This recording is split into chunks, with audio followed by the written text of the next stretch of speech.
In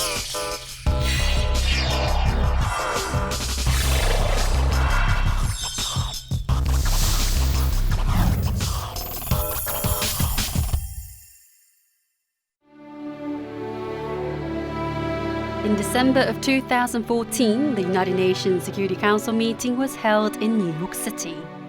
The ambassadors of different nations made speeches to point out and urge the investigation and responsibility for the poor state of human rights in North Korea. It was time for Oh Joon, the 14th South Korean ambassador to the United Nations, to make his speech. Déclaration, je donne à présent la parole au représentant. I'm saying this with a heavy heart because for South Koreans, people in North Korea are not just anybody's. Ambassador Oh Joon's speech touched many diplomats from different nations. His words had a strong influence in multilateral diplomacy, and it spread to all corners of the world through social networking sites.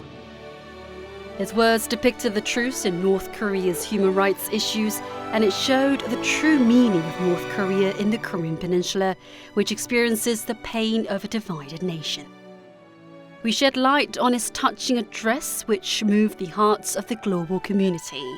In addition, we learn about Oh Joon's resignation after serving 38 years as a diplomat and find out more about his passion to protect the human rights of people with disabilities on this edition of The Innerview.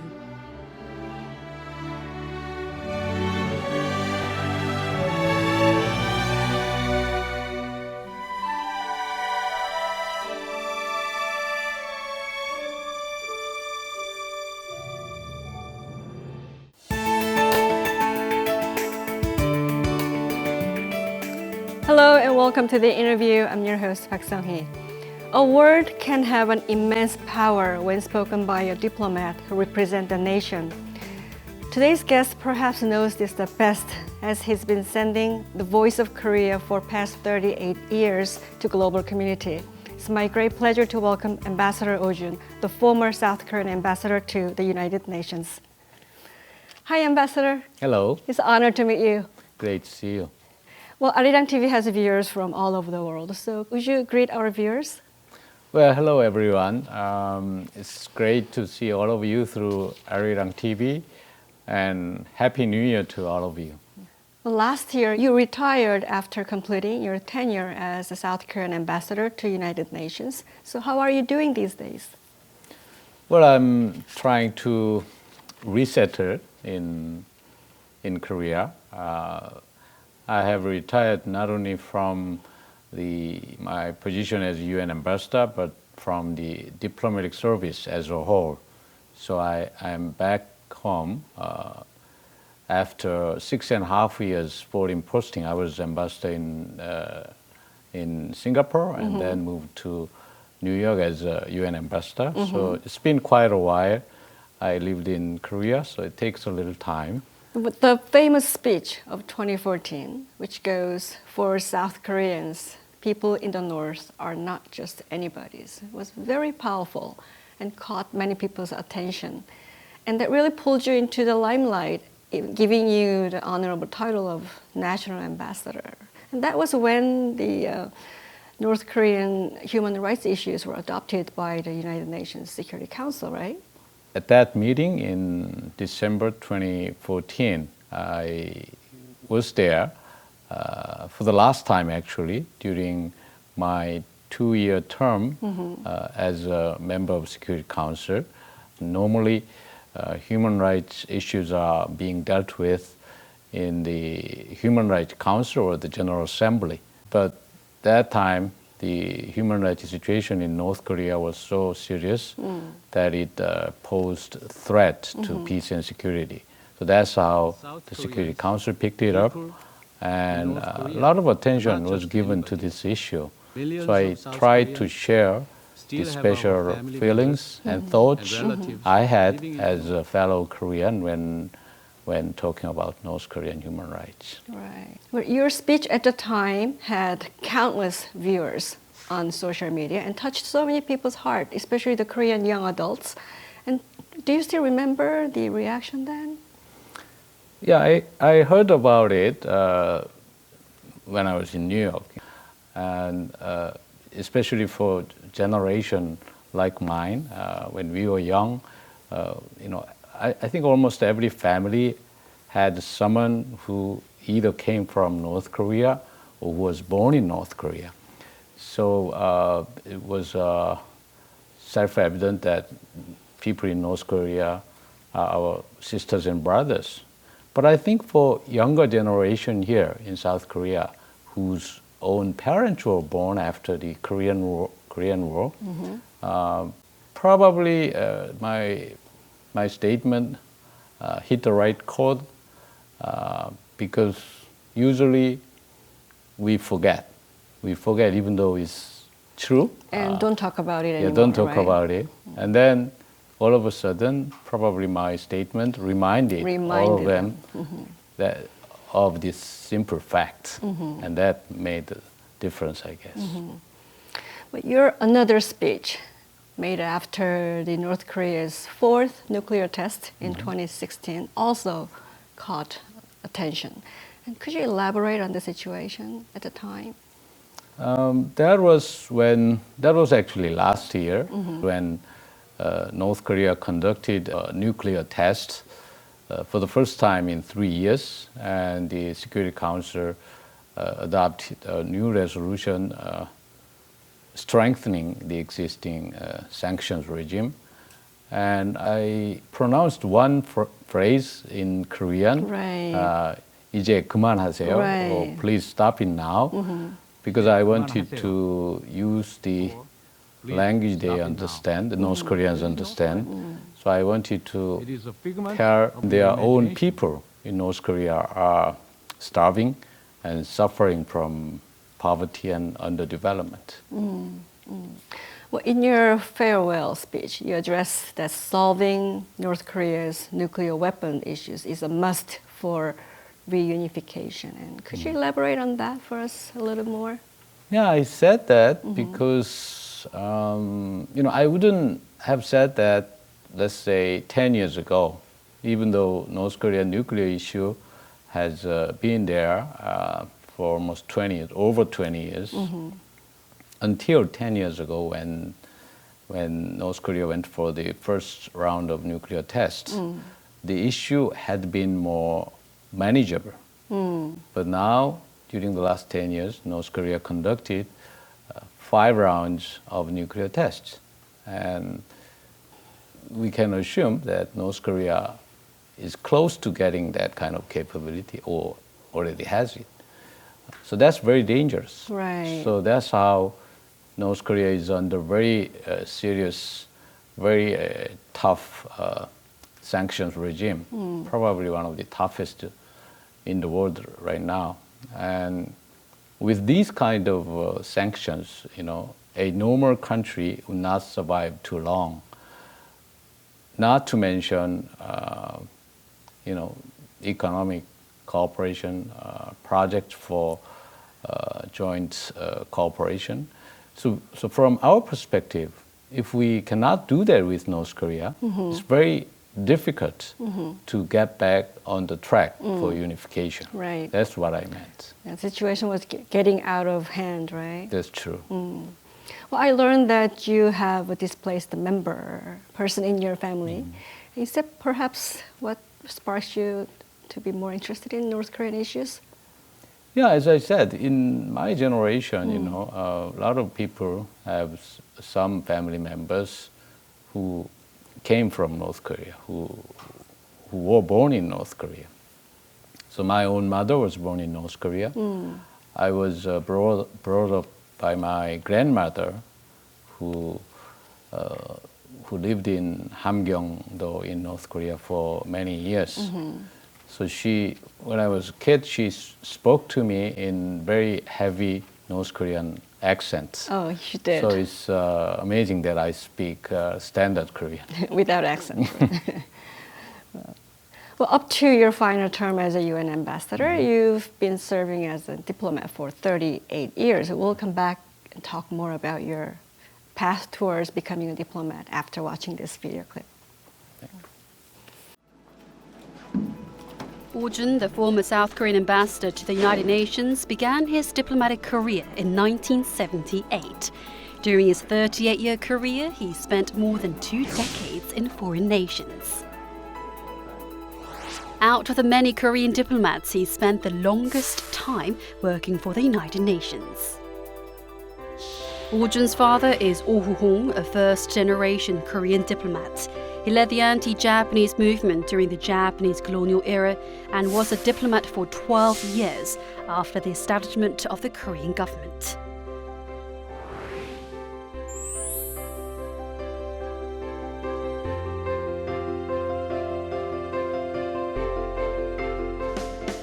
His father was a righteous man, and because of his father, Oh Joon felt a strong attachment to his motherland. During his days as the Korean ambassador to Singapore, he played an important role in cultural diplomacy towards foreigners through public diplomacy. Due to the popularity of the Korean culture all over the Asian continent, the Korean embassy held a Korea festival, and he actively partook in diplomatic activities through culture. 굉장히 유연한 사고를 가지고 계시면서도 원칙을 중시하시고 언뜻 보면 냉정한 사람이라고 착각할 수 있는 사람도 있을지 모르겠어요. 근데 조금만 대사님을 알고 보면 또 뜨거운 열정을 가지고 계시고 따뜻한 분이다 하는 것도 알 수 있습니다. The finale to Oh Joon's 38-year diplomatic career was the tenure as the South Korean ambassador to the United Nations. He was the first Korean diplomat to be the president of the United Nations Economic and Social Council and the president of the United Nations Security Council. In addition, he did an excellent job as the chairman of the Convention on the Rights of Persons with Disabilities.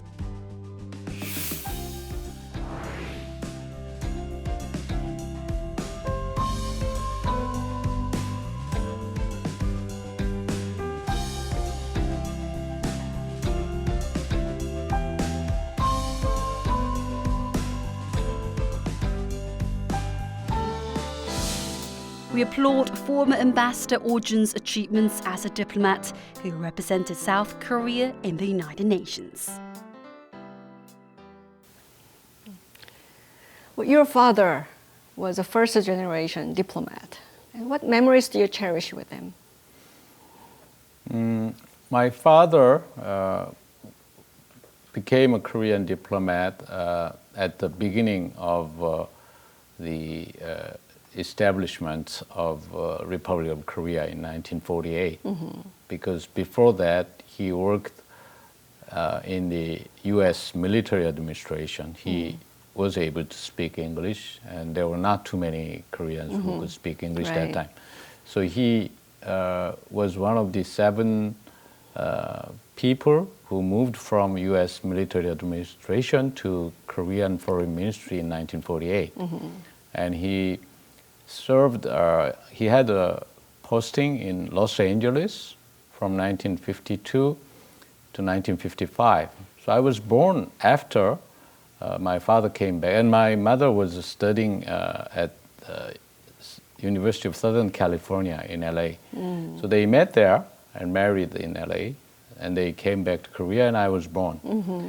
So I was not born in the United States, but I heard a lot about their life in LA. You know, I still remember my father used to tell me how in the United States they are driving big cars, and how American hamburgers are, you know, nice and tasty. A lot of If meat in you there. hear a lot about your parents' life in a foreign country, when not too many people had that kind of experience, probably that, you know, gave me some window to the outside world in a way. In early days, Yeah. right? But I didn't want to be a diplomat until my college years. I wanted to be a journalist, actually, like yourself. But lots of friends, you know, encouraged me to take national exam for diplomats because I spoke some had a foreign good languages command in like English, yeah. English, French, even German. So I took the exam and I passed. And then you passed, right. You spent the majority of your diplomatic career with the UN. You served 4 terms, right? Yes. And that was even before Korea was a member of the United Nations. And you must have witnessed or experienced a lot of historical events. And what do you remember the most? Yeah, of course, the most important event was Korea's admission to Right. the UN membership in 1991. I was a junior diplomat, and I was watching the ceremony in the United Nations, kind of flag-raising ceremony. You know, you raise flags of new member states. New member state. And there were 7 new member states, including South and North Koreas. And the 2 flags of South Korea and North Korea were being raised side by side. And when I was watching them, I thought maybe before I retire from diplomatic service, those 2 flags will merge into one. But that never happened. Never happened. I retired 2 weeks ago, so Right. that never happened. But I think, you know, that will happen. So we shouldn't give up. We should hold on to our hopes. Right. Well, I also learned that you were the member of the UN Rocks, a rock band which is formed with UN ambassadors. And I can feel the youth and energy inside you. And what part did you play in the band? Well, finally, my favorite subject. I think one of the greatest contributions to the United Nations during my 4th and last posting there was the creation of Ambassadors Music Band. You know, this name, UN Rocks, was given by the Danish ambassador who plays the bass. And we thought even the United Nations should sometimes rock, so that's how it's UN Rocks. Right, right. It has dual meanings, right? Yeah, and I play the drums. Drumming has been my hobby since my college years. Wow. For many years. But we are all, of course, amateur musicians. But we have, all these ambassadors have a great passion for music. And I think it's a good form of cultural diplomacy when ambassadors can get together without dealing with diplomatic issues. And we form special ties. It promotes our friendship, solidarity. And then it's easier for us to deal with other responsibilities as well. Right. Well, after all, music is a universal Yeah. language, right? True. People in the diplomatic circle talk about public diplomacy a lot these days. And what is your opinion on that? And could you tell us your experiences of using Hallyu soft power when you're ambassador to Singapore? Yeah. When I was ambassador in Singapore, you know, Korean pop culture is very popular, not only in Singapore, but all over Asia, actually. But one thing I learned is when you are doing these cultural events, you are not doing those things to boast our culture. You know, we should make clear that we are doing that to share our culture, sometimes strength or sometimes cultural uniqueness with others. Well, I know this is a very difficult question, and out of the many, when was the most memorable moment as a diplomat?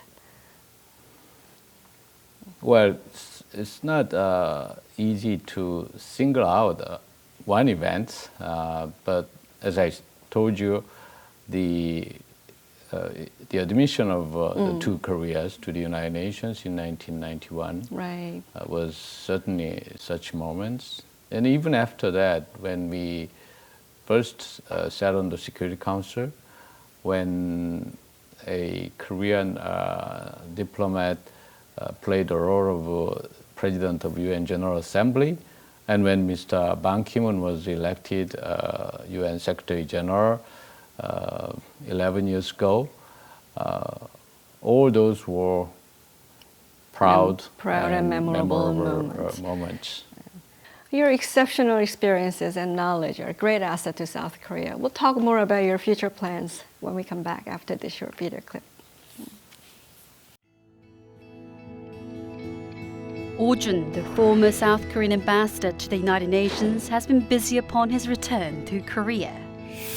Upon his retirement, he said he wants to be a social activist who can help those who experience hardship in the civic society. Spent his tenure as chairman of the United Nations Convention on the Rights of Persons with Disabilities, and since then he has been interested in the human rights of the disabled. He recently did a lecture about improving the human rights of the disabled at the Korea Differently Abled Federation and the Top Executive Leadership Forum. He held many exchanges with domestic and international organizations for the disabled and shared many opinions to promote rights and equality for the disabled. His sincerity, his commitment, and he is what I would say a no-nonsense, down-to-earth kind of a person, and I think that was his greatest asset that helped to form his 38 years of diplomatic career. Upon his return to his home country, Oh Joon said he wants to do his best as a social activist. We encourage his passion and his activities.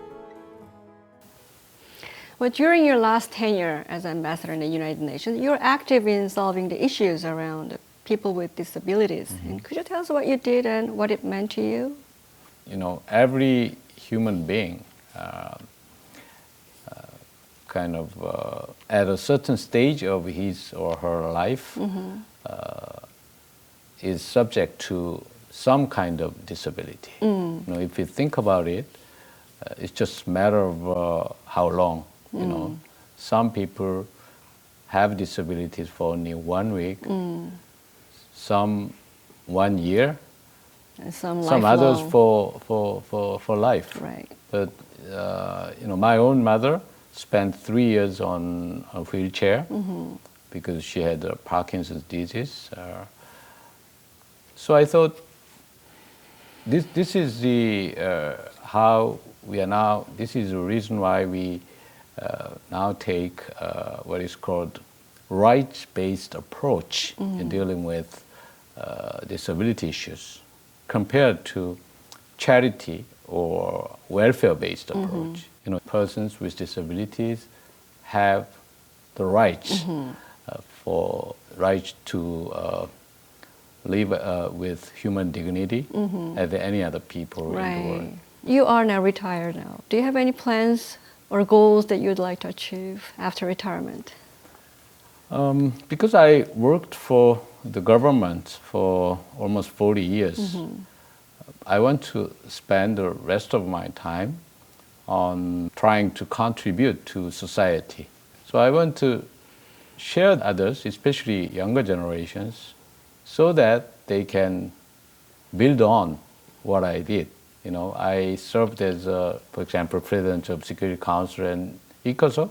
That was first time for Korean, but I think there will be more of that in future Korean generation, and they can do even better than I did, and I want to help them do that by sharing I already learned with them, so that they can build on. Right. Well, your answer leads to my next question, which is the official question of the interview. Many people watching this program seek new challenges or advice for their careers and for their life. And what are some of your words of wisdom or advice that you to those viewers?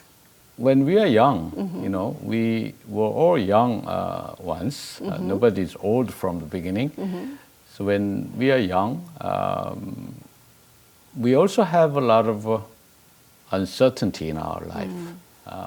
I would like to recommend the young people to look at this uncertainty in terms of opportunities. And for example, I'm retired and I'm older than them. So even though I still have expectations for my future activities, my opportunities are much limited than those younger people have. So I think they should be positive about being uncertain about their future and go for it. Go for it. That's good advice for them. Well, Ambassador, it was a great interview where I learned a lot how powerful speeches and passionate hearts can speak to so many people across the cultural and national boundaries. Thank you so much for your time today. Thank you.